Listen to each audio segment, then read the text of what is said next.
No dia 12 de agosto de 1987, o jornal noticiou a morte de uma mulher como mais um crime do interior. O que ninguém contou foi o que veio depois. Por trás da manchete fria existia uma história de dor, silêncio e uma vingança que mudou o destino de várias pessoas. Este vídeo reconstrói o caso como ele foi apresentado na época e revela o que ficou fora do jornal. Existe um tipo de violência que não deixa marca no corpo. Ela se esconde atrás de portões, dentro de quartos, sussurrada em corredores. E quando essa violência finalmente explode, quando o silêncio é quebrado pelo pior dos desfechos, a sociedade faz o que sempre fez. Resume tudo em uma manchete fria, arquiva o caso, segue em frente. Foi exatamente isso que aconteceu no dia 12 de agosto de 1987. Naquela manhã, o jornal local estampou a notícia de mais uma morte no interior. O nome dela estava ali,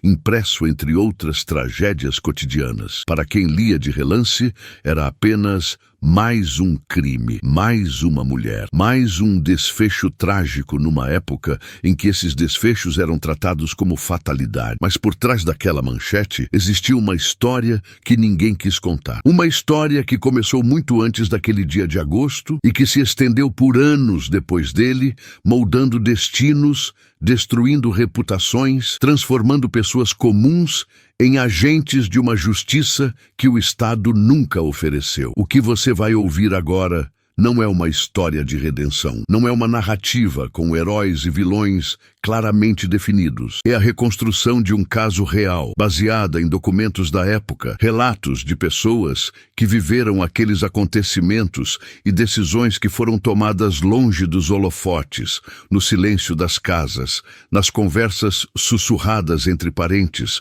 nas escolhas feitas quando a dor se torna insuportável demais para ser apenas sentida. Existem momentos na vida em que a linha entre justiça e vingança se torna tão tênue que é impossível dizer onde uma termina e a outra começa. Este é um desses casos. E para entender o que aconteceu depois daquele 12 de agosto, precisamos voltar no tempo e conhecer quem era aquela mulher antes de seu nome virar manchete. Ela se chamava Helena. Não vou usar o sobrenome real por razões que ficarão claras mais adiante, mas esse era o nome pelo qual todos a conheciam. Helena tinha 32 anos quando morreu. Era mãe de 3 filhos, o mais velho com 12 anos, a do meio com 9 e o caçula com apenas 4. Vivia numa casa simples na periferia de uma cidade pequena do interior, daquelas onde todo mundo conhece todo mundo, onde os segredos são guardados não por discrição, mas por conveniência, onde a fachada de tranquilidade esconde uma rede complexa de silêncios acordados. Helena trabalhava como costureira, tinha uma máquina velha que ficava na sala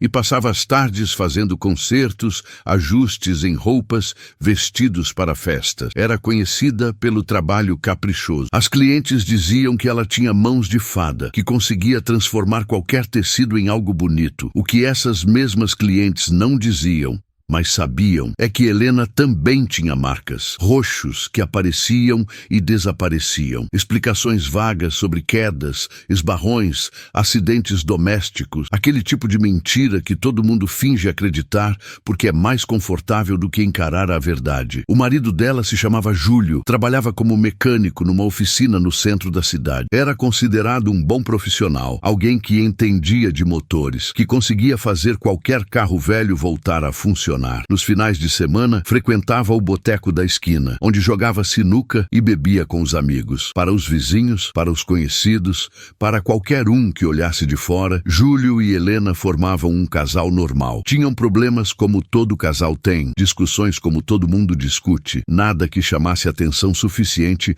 para que alguém interferisse. Mas dentro daquela casa, longe dos olhares externos, a realidade era completamente diferente. Júlio bebia, não apenas nos finais de semana, mas quase todos os dias. E quando bebia, ficava violento. Começava com palavras, xingamentos, humilhações, aquele tipo de violência verbal que vai corroendo a pessoa por dentro, destruindo qualquer resquício de autoestima. Depois vinham os empurrões, os tapas, os socos. Helena aprendeu a reconhecer os sinais, o tom de voz que mudava, o olhar que se tornava vazio, o cheiro de álcool que anunciava o que estava por vir. Ela tentou tentou sair dessa situação várias vezes. Nos primeiros anos de casamento, ainda procurou ajuda. Foi à delegacia 2 vezes.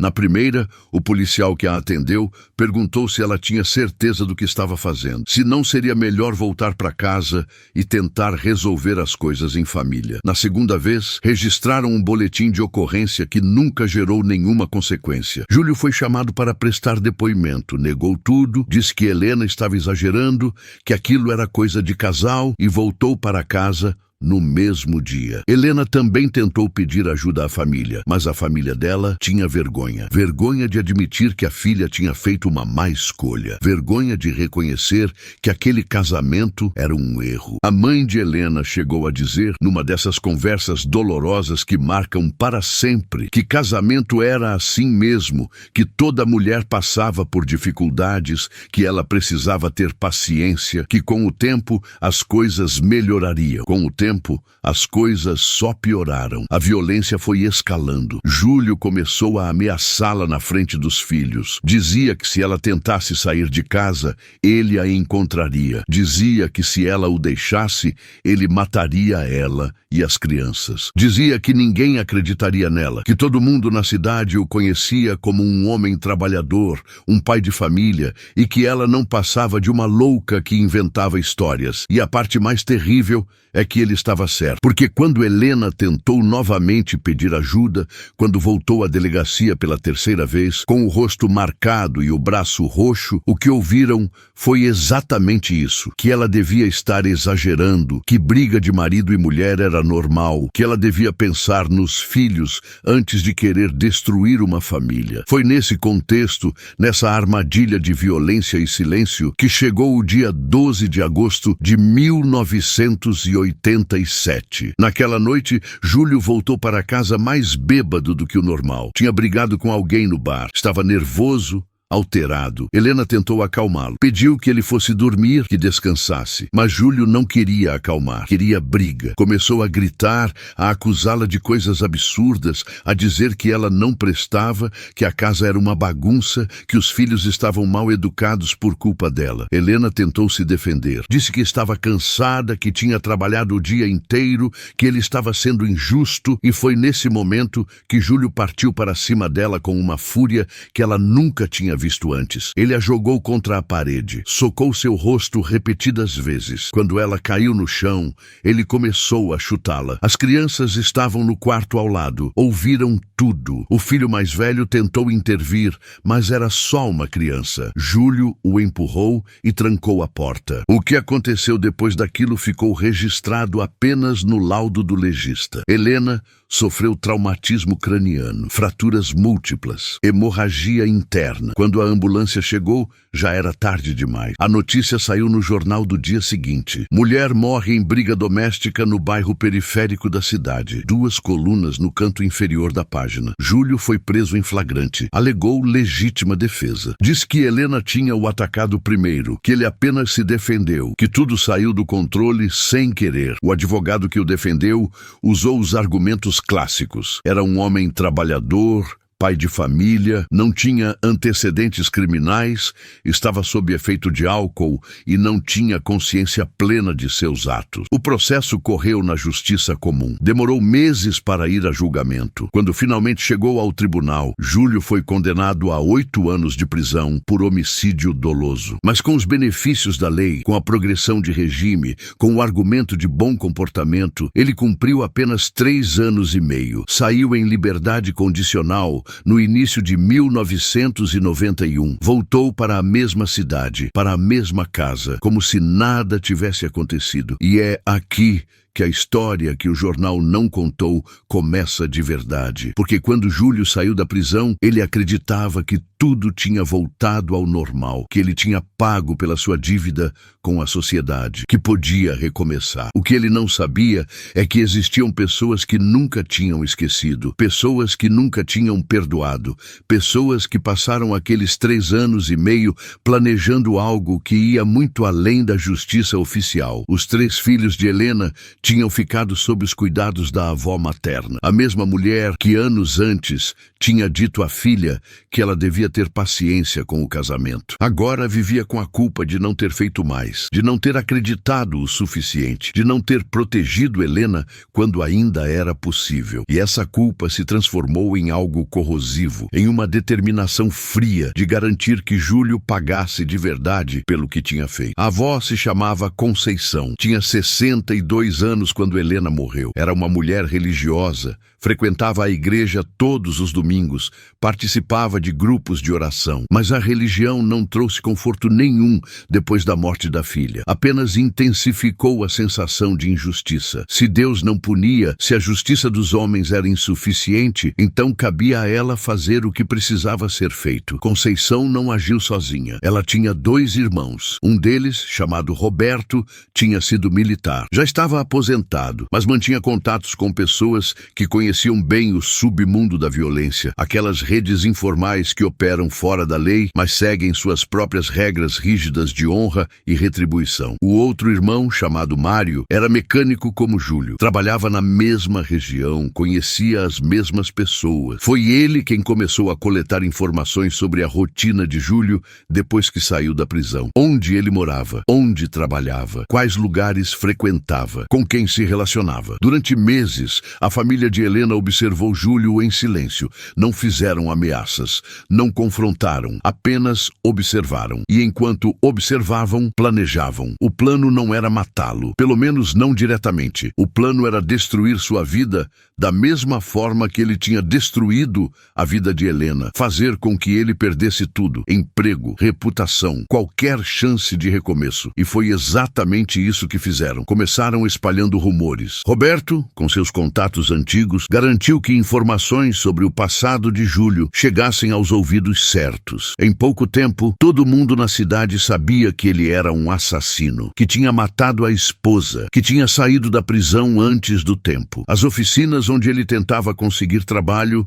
começaram a recusá-lo. Os vizinhos começaram a evitá-lo. As pessoas atravessavam a rua quando o viam. Júlio tentou mudar de cidade, mas a família de Helena já tinha antecipado isso. Mário tinha amigos em cidades vizinhas. O mesmo processo se repetiu. Em poucos meses, Júlio estava completamente isolado, sem emprego, sem amigos, sem perspectiva. Mas isso não foi suficiente para a família de Helena, porque o plano tinha uma segunda fase, mais sutil e mais devastadora. Os filhos de Helena, que agora tinham 15, 12 e 7 anos, foram criados com um propósito muito claro na mente. Eles sabiam exatamente o que tinha acontecido com a mãe. Sabiam quem era o responsável. E foram ensinados de forma sistemática e deliberada a nunca esquecer, a nunca perdoar. O filho mais velho, chamado Pedro, foi o mais afetado por esse processo. Ele tinha visto tudo na noite em que a mãe morreu. Tinha tentado intervir e falhado. Cresceu carregando a culpa de não ter conseguido salvá-la.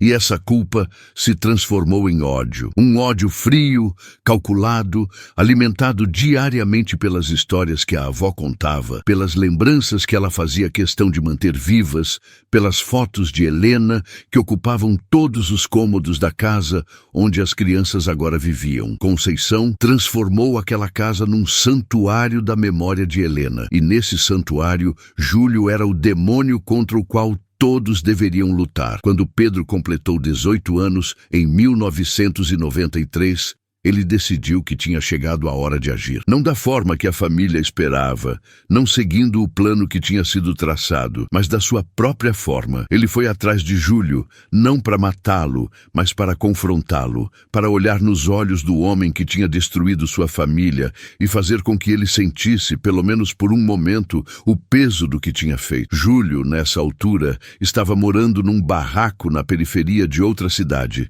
sobrevivendo de bicos. Tinha envelhecido muito em apenas 6 anos. A prisão, o isolamento, a rejeição social tinham cobrado seu preço. Quando Pedro apareceu na frente dele, Júlio nem o reconheceu no início. Só quando Pedro se apresentou, quando disse quem era, o reconhecimento veio acompanhado de um medo palpável. Eles conversaram, ou melhor, Pedro falou E Júlio ouviu. Pedro disse tudo o que tinha guardado durante anos. A dor de crescer sem mãe, a culpa de não ter conseguido salvá-la, o ódio que sentia todos os dias. E no final, fez uma pergunta que Júlio nunca conseguiu responder de forma satisfatória. Por quê? Por que tinha feito aquilo? Por que tinha destruído tudo? Júlio tentou se explicar. Falou sobre o álcool, sobre a raiva, sobre como tudo tinha saído do controle. Mas suas palavras eram vazias. Não traziam nenhuma justificativa real, nenhuma explicação que fizesse sentido. E Pedro saiu daquele encontro com a sensação de que a vingança que a família tinha planejado não era suficiente. Porque Júlio já estava destruído, já tinha perdido tudo. Continuar perseguindo um homem que vivia num barraco,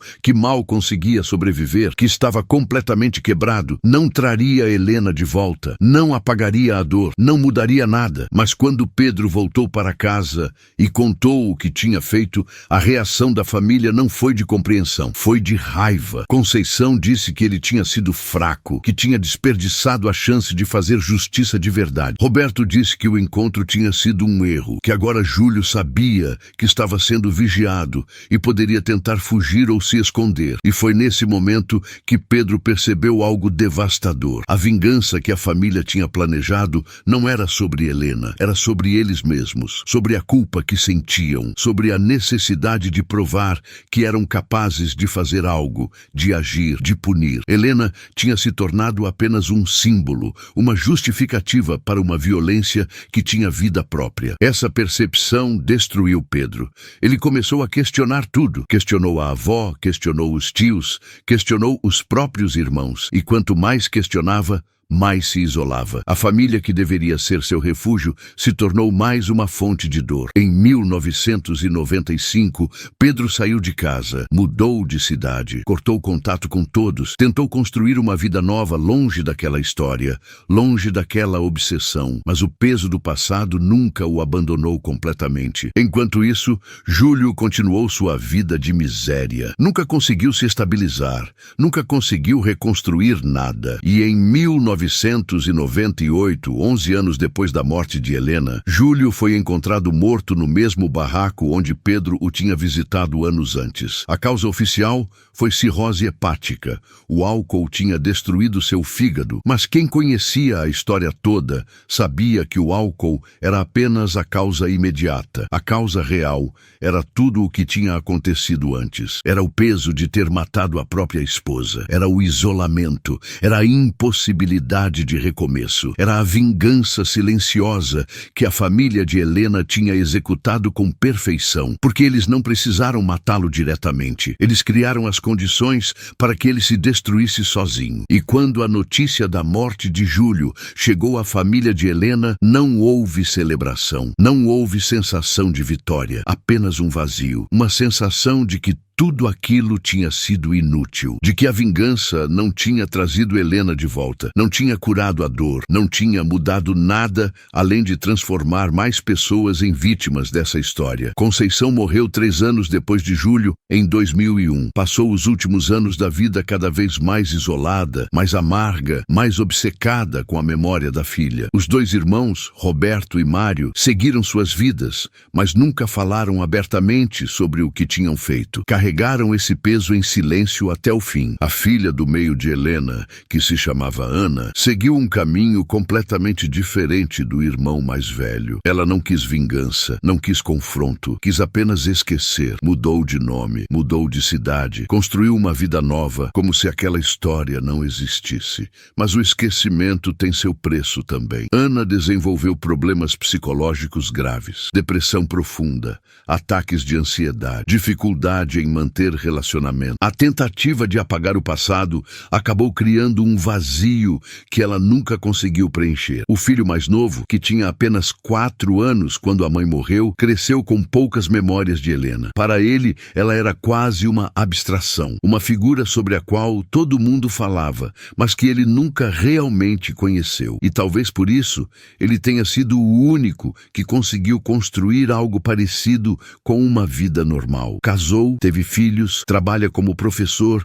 numa cidade pequena do interior. Mas mesmo ele carrega a marca daquela história. Seus filhos não sabem nada sobre a avó. Ele nunca contou, nunca quis que eles carregassem esse peso também. Hoje, mais de 35 anos depois daquela noite de agosto de 1987, sobrou muito pouco daquela história. Os documentos oficiais estão arquivados em algum fórum que ninguém visita. A casa onde Helena morreu foi demolida. A oficina onde Júlio trabalhava mudou de dono várias vezes. A cidade seguiu em frente como as cidades sempre fazem, esquecendo seus mortos, enterrando suas tragédias. Mas existem lições nessa história que não deveriam ser esquecidas. A primeira é que a violência doméstica nunca é apenas um problema privado. Ela é sustentada por uma rede de silêncios, de cumplicidades, de instituições que falham, de vizinhos que preferem não ver, de famílias que têm vergonha de admitir. Helena pediu ajuda várias vezes, e todas as vezes foi mandada de volta para o perigo. A segunda lição é que a vingança nunca cura. Pode parecer que vai trazer justiça, que vai equilibrar as contas, que vai fazer sentido de uma perda absurda, mas no final ela apenas multiplica a dor, cria novas vítimas, perpetua o ciclo de violência que deveria ter sido interrompido. A terceira lição, talvez a mais importante, é que a linha entre justiça e vingança não é sempre clara. Quando o Estado falha, quando as instituições não protegem, quando a lei não funciona, as pessoas tomam a justiça nas próprias mãos. E não dá para simplesmente condenar isso sem reconhecer que existe um vazio, uma falha sistêmica que cria as condições para que essas vinganças aconteçam. A família de Helena não agiu apenas por crueldade, agiu por desespero, por impotência, por uma sensação de que se eles não fizessem nada, ninguém faria. E eles estavam certos sobre isso, porque o sistema que deveria ter protegido Helena falhou completamente. E depois que ela morreu, esse mesmo sistema tratou Júlio com uma leniência que parecia insultar a memória dela. 3 anos e meio de prisão por tirar uma vida, por deixar 3 crianças órfãs, por destruir uma família inteira. Não é difícil entender por que a família de Helena sentiu que a justiça oficial não era suficiente. Mas entender não é o mesmo que justificar. Porque no final, toda aquela vingança cuidadosamente planejada não mudou nada de fundamental. Júlio já estava destruído pela própria culpa e pela rejeição social. Persegui-lo ainda mais não trouxe paz para ninguém. Apenas garantiu que mais pessoas fossem arrastadas para o abismo da dor e do ódio. Pedro nunca se recuperou completamente. Ana ficou marcada para sempre. O filho mais novo cresceu num ambiente tóxico, mesmo sem entender completamente por quê. E a própria Conceição passou os últimos anos da vida consumida pela amargura. Todo mundo perdeu. Helena perdeu a vida. Os filhos perderam a mãe e a infância. A família perdeu anos obcecada com vingança. E Júlio, mesmo sendo o culpado, morreu sozinho e miserável, sem nunca realmente entender a dimensão do que tinha feito. Não existe redenção nessa história. Não existe final feliz. Existe apenas o peso de decisões tomadas em momentos de dor insuportável e as consequências que essas decisões tiveram na vida de todos os envolvidos. A pergunta que fica no ar é incômoda e não tem resposta fácil. Até que ponto a vingança da família de Helena foi consequência inevitável da dor e da falha do sistema? E até que ponto foi uma escolha, uma decisão consciente de perpetuar o ciclo de violência? Provavelmente foi as duas coisas ao mesmo tempo. E é exatamente essa ambiguidade que torna essa história tão perturbadora, porque ela não oferece o conforto de uma narrativa simples, onde o bem e o mal estão claramente separados. Ela mostra que pessoas comuns, quando colocadas em situações extremas,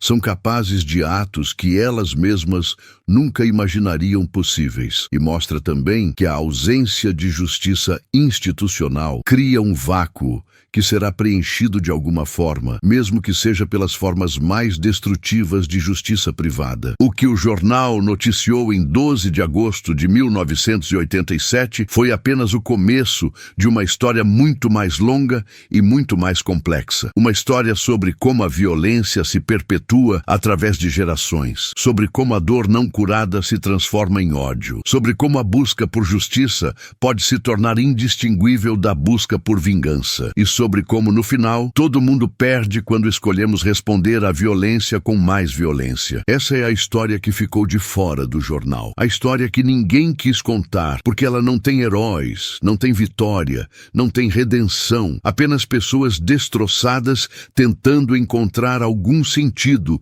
numa perda que nunca fará sentido. Apenas famílias dilaceradas pela violência e pela resposta à violência. Apenas vidas desperdiçadas num ciclo interminável de dor e retribuição. E talvez o mais assustador de tudo seja perceber que essa não é uma história única. Ela se repete todos os dias, em todas as cidades, em todas as famílias, onde a violência doméstica encontra terreno fértil no silêncio e na omissão.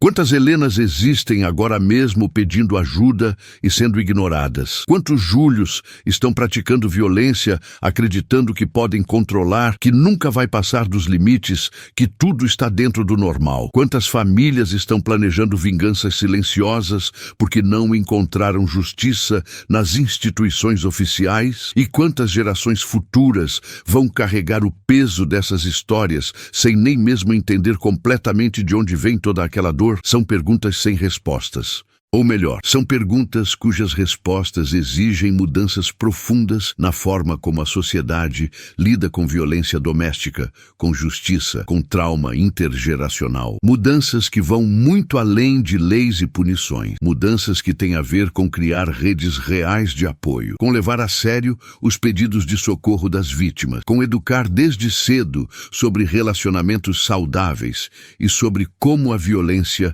nunca é aceitável, com oferecer caminhos de cura que não passem pela vingança. A história de Helena e de sua família é um alerta, um lembrete doloroso de que quando falhamos em proteger as vítimas, quando falhamos em punir adequadamente os agressores, quando falhamos em oferecer caminhos de justiça e reparação, estamos criando as condições para que tragédias ainda maiores aconteçam. Estamos garantindo que a violência não termine com a primeira vítima, mas se espalhe como uma doença, infectando todos à sua volta, perpetuando-se através do tempo. E o mais triste é que enquanto essa história estava sendo vivida, enquanto Helena pedia ajuda e era ignorada, enquanto sua família planejava vingança, enquanto seus filhos cresciam marcados pelo trauma, a cidade seguia sua rotina normal. As pessoas iam ao trabalho, voltavam para casa, se preocupavam com suas próprias vidas. A tragédia de Helena era apenas mais uma notícia no jornal, mais um crime do interior, mais uma estatística, até que pudesse facilmente ser esquecida. Mas algumas histórias não merecem ser esquecidas, não porque sejam edificantes ou inspiradoras, mas porque são necessárias, porque nos obrigam a olhar para aspectos da realidade que preferíamos ignorar, porque mostram as consequências reais de nossas omissões coletivas, porque nos lembram que por trás de cada manchete fria existe uma história humana complexa, dolorosa, cheia de nuances que não cabem em 2 colunas de jornal. A história de Helena é uma dessas histórias necessárias. E a pergunta que ela nos deixa continua ecoando muito tempo depois dos eventos. O que faremos diferente da próxima vez? Quando a próxima mulher pedir ajuda, quando o próximo pedido de socorro chegar aos nossos ouvidos, quando a próxima oportunidade de intervir aparecer, o que escolheremos fazer? Continuaremos mandando as vítimas de volta para o perigo? Continuaremos tratando violência doméstica como assunto privado? Continuaremos falhando em oferecer justiça real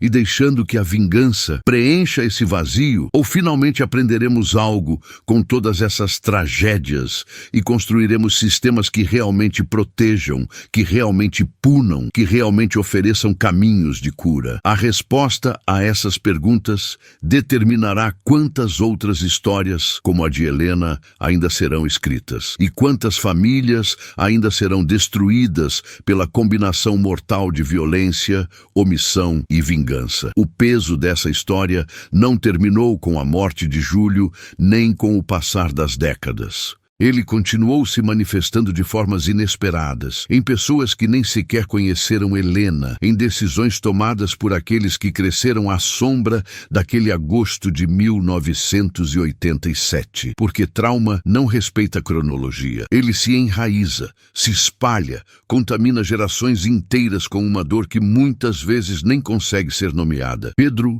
o filho mais velho, aquele que tinha tentado intervir na noite da morte da mãe, aquele que confrontou Júlio anos depois e percebeu a futilidade da vingança, nunca conseguiu construir relacionamentos estáveis. Casou 2 vezes. Ambos os casamentos terminaram da mesma forma, com ele se afastando emocionalmente, criando muros intransponíveis, incapaz de confiar, incapaz de se entregar completamente a outra pessoa. Suas ex-esposas diziam a mesma coisa, que era como viver com um fantasma, alguém que estava fisicamente presente, mas emocionalmente ausente, sempre olhando por cima do ombro, sempre esperando que algo terrível acontecesse. Ele desenvolveu um padrão destrutivo de se auto-sabotar sempre que as coisas começavam a melhorar, como se não se permitisse ser feliz, como se a felicidade fosse uma traição à memória da mãe. Trabalhou em empregos variados ao longo dos anos, nunca se fixando em nada, sempre se mudando de cidade em cidade, como se estivesse fugindo de algo que estava dentro dele mesmo e, portanto, impossível de deixar para trás. Teve um filho com a primeira esposa, um menino que hoje tem 25 anos e que cresceu vendo o pai apenas esporadicamente em visitas espaçadas, onde Pedro tentava fingir normalidade, mas nunca conseguia esconder completamente o peso que carregava.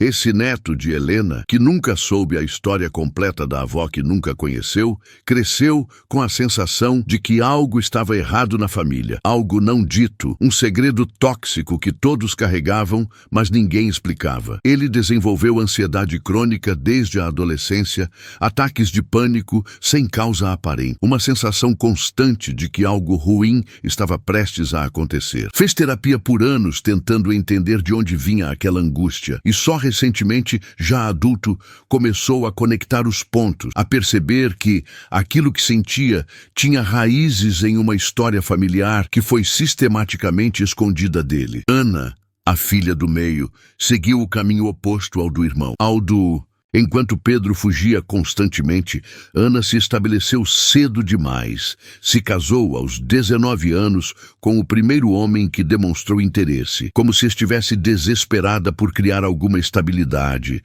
alguma sensação de família que substituísse aquela que tinha perdido. O marido dela, um homem 10 anos mais velho, era controlador, não violento fisicamente como Júlio tinha sido, mas emocionalmente abusivo de formas sutis que Ana levou anos para reconhecer como abuso. Ele controlava as finanças, decidia aonde iam, isolou Ana dos poucos amigos que ela tinha. E Ana aceitou tudo isso como se fosse natural, como se fosse o preço que se paga por ter uma família, por não estar sozinha. Ela teve 3 filhos com esse homem. Criou-os numa atmosfera de tensão constante, onde todos andavam em ovos para não irritar o pai, onde o humor dele ditava o clima emocional de toda a casa. E o mais devastador é que Ana reproduziu exatamente os mesmos padrões que tinha visto na infância, os mesmos silêncios, as mesmas justificativas, as mesmas tentativas de manter as aparências,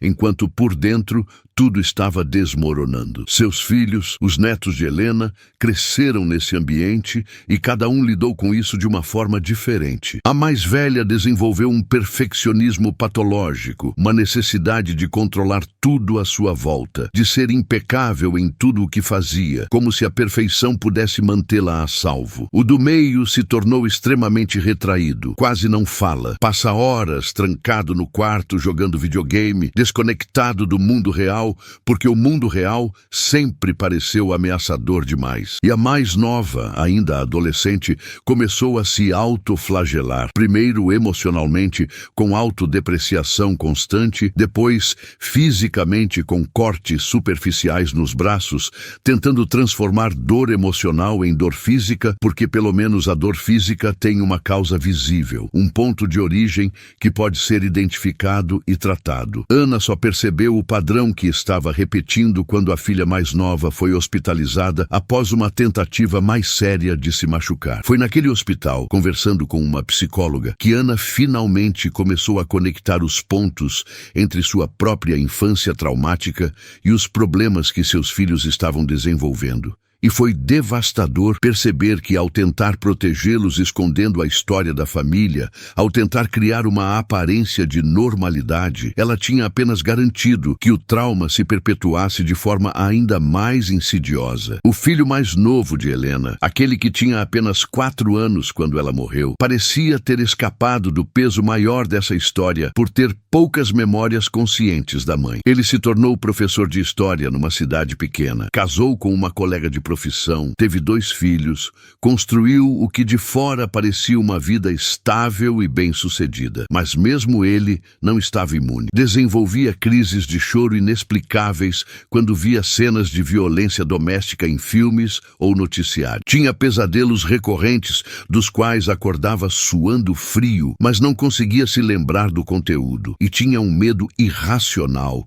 de que algo acontecesse com a esposa. Checava compulsivamente se ela tinha chegado em casa do trabalho. Ligava várias vezes ao dia apenas para ter certeza de que estava tudo bem. Um comportamento que a esposa achava estranho, mas que ele não conseguia controlar. Foi só quando um dos filhos dele, já adolescente, pediu para fazer um trabalho escolar sobre a história da família que ele finalmente teve que confrontar o que tinha passado a vida inteira tentando enterrar. E ao começar a contar, ao explicar para o filho o que tinha acontecido com a avó que ele nunca conheceu, as comportas se abriram e tudo veio à tona. Décadas de dor reprimida, de luto não processado, de trauma não reconhecido. Mas não foram apenas os filhos e netos de Helena que carregaram o peso dessa história. A própria cidade, de formas sutis e nem sempre conscientes, também foi moldada por aquele evento e pela vingança que veio depois. Júlio se tornou uma espécie de lenda urbana local. O homem que matou a esposa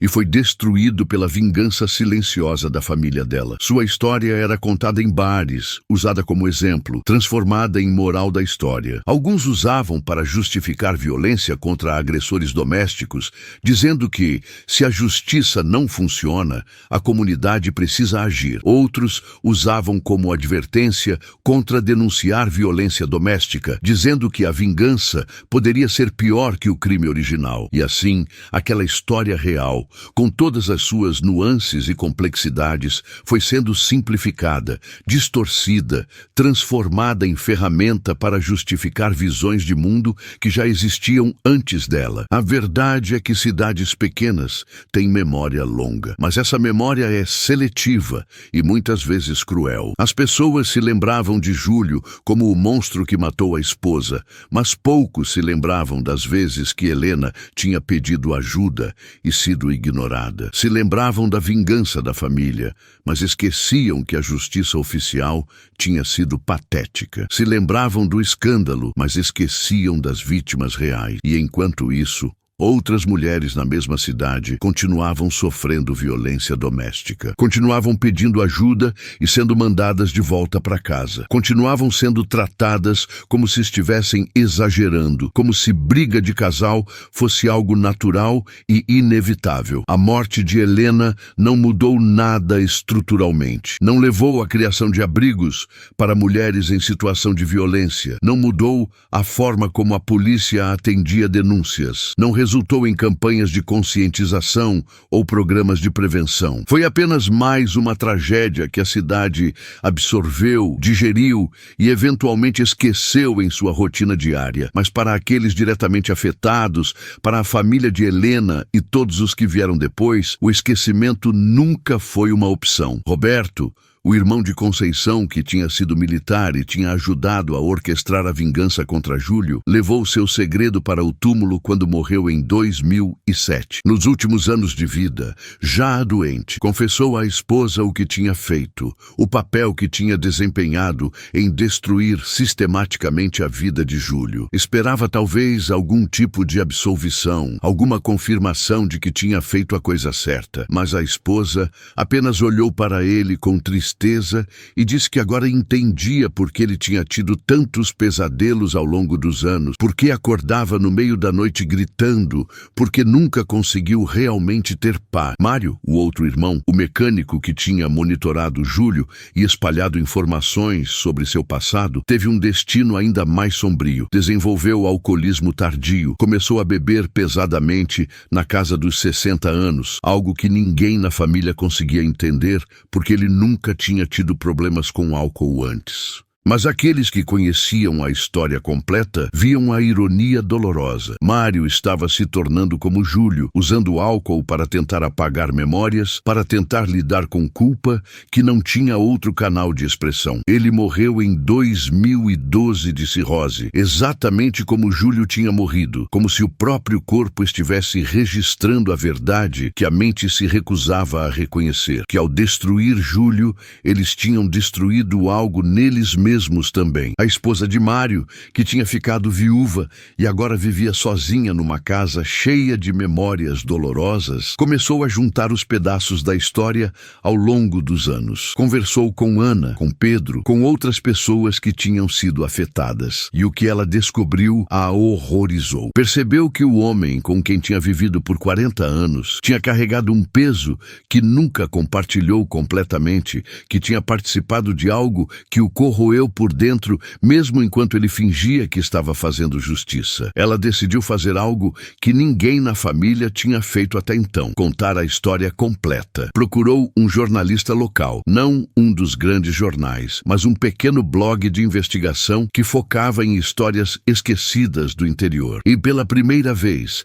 mais de 25 anos depois da morte de Helena, a história completa foi documentada. O jornalista passou meses entrevistando pessoas, coletando documentos, reconstruindo a cronologia dos eventos, e quando a história foi publicada, a reação da cidade foi complexa e reveladora. Alguns defenderam a família de Helena, disseram que tinham feito o que era necessário diante da falha do sistema. Outros condenaram a vingança, disseram que 2 erros não fazem um acerto, mas a maioria, a grande maioria, apenas deu de ombros. Acharam a história interessante, conversaram sobre ela por alguns dias e depois seguiram em frente, porque no final, para a maioria das pessoas, aquilo não passava de uma história, algo que aconteceu com outras pessoas, algo distante de suas próprias vidas. Não conseguiam ver que a mesma estrutura que tinha falhado em proteger Helena continuava falhando todos os dias. Não conseguiam ver que a mesma cultura de silêncio que tinha permitido que a violência contra Helena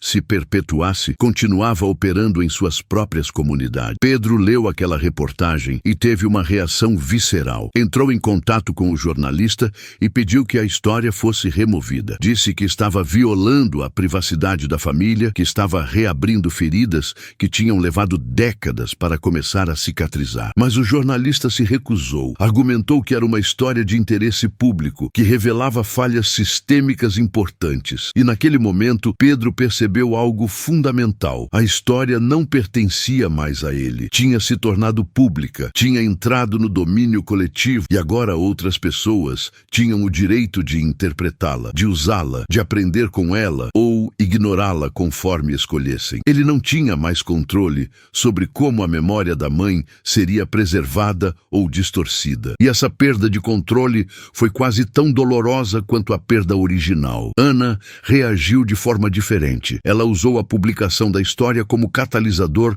para finalmente sair do casamento abusivo. Percebeu que estava repetindo o padrão da mãe, que estava presa na mesma armadilha de silêncio e vergonha. E pela primeira vez em décadas, escolheu agir. Saiu de casa, levou os filhos, procurou abrigo e ajuda. Foi um processo devastador, mas também libertador. E ao fazer terapia, ao trabalhar através de camadas e camadas de trauma, ela começou a entender algo crucial. A vingança que a família tinha executado contra Júlio não tinha trazido justiça porque estava baseada na mesma lógica de dominação e controle que tinha matado Helena em primeiro lugar. A verdadeira justiça teria sido criar sistemas que protegessem outras mulheres, que prevenissem outras tragédias. Mas isso exigiria trabalho duro, lento, sem a satisfação imediata da vingança. Exigiria reconhecer falhas coletivas, não apenas culpar um indivíduo. E isso era mais difícil,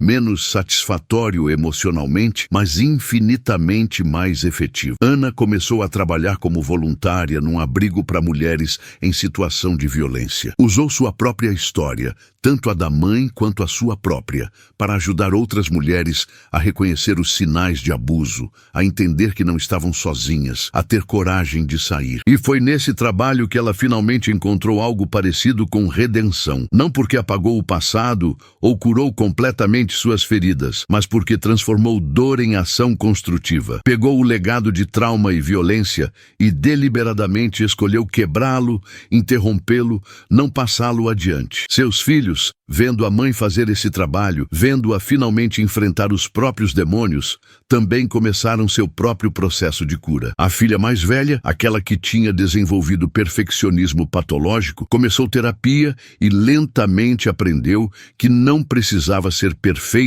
para ser amada, que era permitido falhar, que vulnerabilidade não era fraqueza. O filho do meio, aquele que tinha se isolado em videogames, começou a se reconectar com o mundo real, primeiro através de grupos de suporte online e eventualmente pessoalmente. E a mais nova, aquela que tinha se automutilado, encontrou formas mais saudáveis de processar dor através de arte, escrevendo poemas brutalmente honestos sobre trauma intergeracional, sobre crescer numa família marcada por segredos. O filho mais novo de Helena, o professor, usou a publicação da história como oportunidade educacional. Começou a incorporar discussões sobre violência doméstica, trauma intergeracional e justiça restaurativa em suas aulas de história. Mostrou aos alunos que história não é apenas sobre datas e eventos distantes, mas sobre padrões que se repetem, sobre como escolhas individuais e falhas sistêmicas se entrelaçam para criar tragédias. Alguns alunos se identificaram com a história, revelaram suas próprias experiências com violência doméstica, encontraram na sala de aula um espaço seguro para falar sobre coisas que nunca tinham conseguido verbalizar. E assim, de forma pequena, mas significativa, o legado de Helena começou a se transformar, não apagando o passado, não negando a dor, mas usando essa dor como ferramenta para a educação, para a prevenção, para a mudança. Mas nem todas as consequências foram positivas. A publicação da história também trouxe nova atenção indesejada. Jornalistas de veículos maiores começaram a investigar, a procurar os envolvidos, a tentar transformar aquela história complexa em narrativa simplificada para consumo rápido. Pedro teve que lidar com ligações de programas sensacionalistas querendo entrevistá-lo, oferecendo dinheiro por sua participação. Ana recebeu mensagens de desconhecidos, alguns oferecendo apoio, outros julgando suas escolhas, outros ainda tentando usar sua história para promover suas próprias agendas políticas. E o neto de Helena, aquele filho de Pedro que nunca tinha conhecido a avó, de repente se viu enfrentando perguntas de colegas de trabalho, tendo que explicar uma história familiar que ele mesmo ainda estava processando. Houve também consequências legais imprevistas. Com a publicação dos detalhes sobre como a família de Helena tinha sistematicamente destruído a vida de Júlio após sua saída da prisão, autoridades começaram a questionar se crimes tinham sido cometidos. Assédio, difamação, conspiração. Obviamente, com a maioria dos envolvidos já mortos e eventos tendo ocorrido décadas antes, nenhuma acusação formal foi feita. Mas a ameaça pairou no ar, adicionando mais uma camada de ansiedade para aqueles que ainda viviam. E então, algo inesperado aconteceu.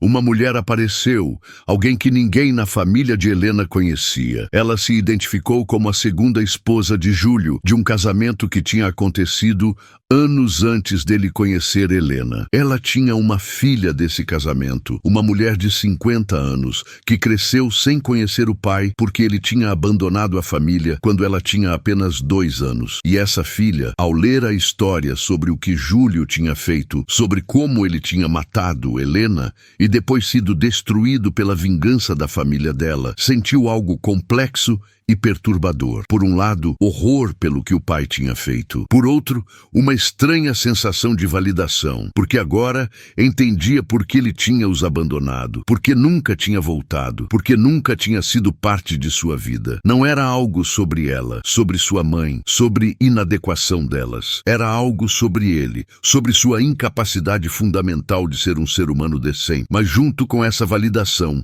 veio também raiva. Raiva de que Júlio tinha conseguido refazer sua vida depois de abandoná-las. Tinha se casado novamente, tinha tido outros filhos, enquanto ela cresceu sem pai, enquanto sua mãe trabalhou 3 empregos para sustentá-la sozinha. E veio também uma sensação estranha de conexão com os filhos de Helena. Eles eram tecnicamente seus meio-irmãos, compartilhavam o mesmo pai terrível, eram todos vítimas do mesmo homem, apenas em momentos diferentes de sua vida destrutiva. Ela tentou entrar em contato com eles, enviou mensagens cautelosas, explicando quem era, dizendo que não queria nada, apenas queria que soubessem que ela existia, que havia mais vítimas de Júlio do que eles sabiam. Pedro não respondeu. Não queria mais nada relacionado àquela história, mais nenhuma complicação, mais nenhuma pessoa reivindicando conexão através do trauma. Mas Ana respondeu, e elas começaram a conversar, primeiro por mensagens, depois por telefone, eventualmente pessoalmente. E foi uma experiência estranha e catártica para ambas. Descobriram que tinham mais em comum do que apenas o DNA. Ambas tinham lutado com relacionamentos. Ambas tinham carregado vergonha por algo que não era culpa delas. Ambas tinham tentado proteger seus próprios filhos, escondendo verdades que eventualmente vazaram de qualquer forma. E ao compartilhar suas histórias, ao reconhecer os padrões que ambas tinham inconscientemente repetido, começaram um processo de cura que nenhuma delas tinha conseguido alcançar sozinha. Essa meia-irmã de Helena, que nunca tinha conhecido a mulher, mas que agora se sentia estranhamente conectada a ela, começou sua própria jornada de investigação. Queria entender quem era Júlio antes de se tornar o monstro que todos conheciam. Procurou registros antigos, conversou com pessoas que o tinham conhecido na juventude, e o que descobriu foi perturbador na sua banalidade. Júlio não tinha sido sempre violento. Tinha sido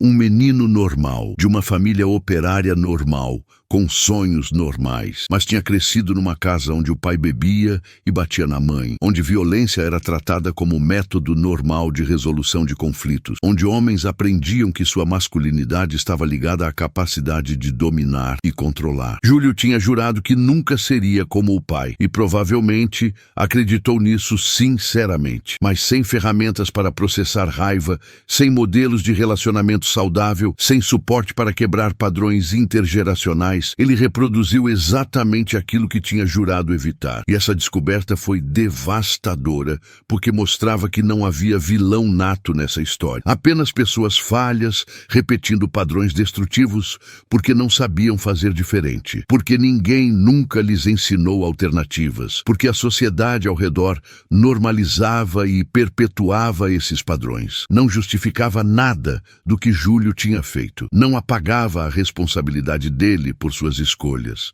mas adicionava uma camada de complexidade que tornava impossível transformar essa história numa fábula moral simples sobre bem contra mal. A verdade é que todos nessa história, exceto as crianças, tinham escolhas. Helena escolheu ficar, mesmo sabendo o risco, porque as alternativas pareciam piores, porque não tinha rede de apoio real, porque a sociedade a fazia sentir que separar a família seria um fracasso maior que sofrer violência. Júlio escolheu beber, escolheu ser violento, escolheu não buscar ajuda, escolheu matar. A família de Helena escolheu vingança ao invés de cura, escolheu perpetuar violência ao invés de quebrar o ciclo. E a sociedade ao redor escolheu ignorar, escolheu não intervir, escolheu manter estruturas que tornavam essas tragédias inevitáveis. Todas essas escolhas entrelaçadas criaram uma tapeçaria de dor que se estendeu por gerações. E a única forma de mudar o padrão é fazendo escolhas diferentes. Escolher acreditar nas vítimas. Escolher criar sistemas reais de proteção. Escolher educar sobre relacionamentos saudáveis. Escolher processar trauma ao invés de transmiti-lo. Escolher justiça justiça restaurativa ao invés de vingança destrutiva. Ana, trabalhando no abrigo para mulheres, via essas escolhas sendo feitas todos os dias. Via mulheres chegando com o mesmo olhar que Helena deve ter tido, aquela mistura de medo, vergonha e desespero. Via mulheres tomando a decisão mais corajosa de suas vidas ao escolher sair. E também via as que voltavam, presas em ciclos que ainda não tinham força para quebrar. Cada caso era diferente nos detalhes, mas assustadoramente similar na estrutura. E ela entendia, de uma forma visceral, que só quem viveu pode entender, que julgamento não ajuda ninguém. Que cada mulher estava fazendo o melhor que podia com os recursos que tinha. Que sair de uma situação de violência não é uma decisão simples, mas um processo complexo que precisa de suporte real, não apenas boas intenções. Ela começou a dar palestras em escolas, contando uma versão adequada da história de Helena, focando não nos detalhes sensacionalistas, mas nas lições estruturais. Falava sobre sinais de relacionamento abusivo, sobre como buscar ajuda, sobre como apoiar amigas que estão passando por isso. E via nos rostos dos adolescentes reconhecimento, tanto daqueles que estavam vivendo situações similares, quanto daqueles que tinham visto em suas casas, sem saber como nomear o que estava acontecendo. Um dia, após uma dessas palestras, uma menina de 15 anos se aproximou dela em lágrimas. Disse que o pai batia na mãe, que ela não sabia o que fazer, que tinha medo de que se contasse para alguém, tornaria tudo pior. E Ana segurou as mãos daquela menina e, pela primeira vez desde a morte de Helena, sentiu que algo de positivo estava saindo daquela tragédia antiga. Porque ela pôde dizer para aquela menina exatamente o que ninguém tinha dito para Helena, o que deveria ser dito para toda vítima de violência. Não é sua culpa, você não está sozinha. Existem pessoas que vão acreditar em você e te ajudar, e você merece segurança e paz. Ana acionou os protocolos corretos. A menina e a mãe foram levadas para a segurança. O pai foi preso. E embora o processo fosse difícil e doloroso, embora a família passasse por anos de terapia e reconstrução, ninguém morreu. O ciclo foi interrompido antes de chegar ao ponto sem retorno. E essa não foi a única vida que o trabalho de Ana tocou. Nos 5 anos desde que começou a trabalhar no abrigo, ela ajudou diretamente dezenas de mulheres e indiretamente influenciou centenas através de palestras e campanhas de conscientização. Cada mulher salva, cada criança protegida, cada ciclo interrompido era uma pequena vitória contra o legado de dor que Helena tinha deixado involuntariamente. Mas nem todos na família encontraram esse tipo de redenção através da ação. Pedro continuou sua vida de movimento perpétuo, nunca se fixando, nunca se abrindo completamente. O filho dele, aquele neto de Helena que cresceu vendo o pai esporadicamente, decidiu fazer terapia especializada em trauma intergeracional. E através desse processo doloroso de escavação psicológica, começou a entender como padrões de comportamento são transmitidos não apenas geneticamente, mas culturalmente, como maneiras de se relacionar com o mundo são aprendidas através de observação e experiência, mesmo quando não verbalizada. Ele decidiu conscientemente quebrar esses padrões. Casou, teve um filho e tomou a decisão deliberada de ser radicalmente presente, radicalmente honesto, radicalmente vulnerável de formas que nenhum homem em sua família tinha sido por gerações. E descobriu que era possível. Difícil, exigindo trabalho constante, mas possível. Seu filho, bisneto de Helena, está crescendo numa casa onde emoções são nomeadas e validadas, onde conflitos são resolvidos através de comunicação não violenta, onde masculinidade não está ligada à dominação, mas a cuidado. É uma criança de apenas 5 anos, muito cedo para saber como será sua vida adulta, mas pelo menos está recebendo ferramentas que gerações anteriores nunca tiveram. E talvez seja isso que a história de Helena finalmente ensina, através de todas as suas camadas de dor e vingança e trauma. Que a mudança real é lenta, geracional, feita de escolhas pequenas e consistentes, repetidas ao longo do tempo. Que não existe redenção fácil para tragédias desse tipo. Que a justiça verdadeira não é vingança contra perpetradores, mas construção de sistemas que previnam futuras vítimas. Que curar requer primeiro primeiro nomear a dor, reconhecê-la, validá-la e só então, muito lentamente, começar o trabalho árduo de transformá-la em algo que não seja apenas destrutivo. A manchete de 12 de agosto de 1987 mal arranhou a superfície dessa história. Reduziu décadas de trauma, gerações de padrões destrutivos e consequências que se estenderiam por mais décadas a 2 colunas de texto informando sobre mais um crime no interior. E de certa forma, essa redução não foi acidente, foi escolha. Porque olhar para a história completa, para toda a sua complexidade e dor, exige reconhecer cumplicidades coletivas. Exige admitir que Helena não foi morta apenas por Júlio, mas por um sistema inteiro que falhou em protegê-la repetidamente. Exige reconhecer que cada pessoa que ouviu Helena pedir ajuda e não fez nada, que cada instituição que a mandou de volta para o perigo, que cada vizinho que fingiu não ouvir os gritos tem um pedaço de responsabilidade naquela morte. E é mais confortável, mais fácil, transformar tudo numa história sobre um homem mau que fez uma coisa má e foi punido. Mas a verdade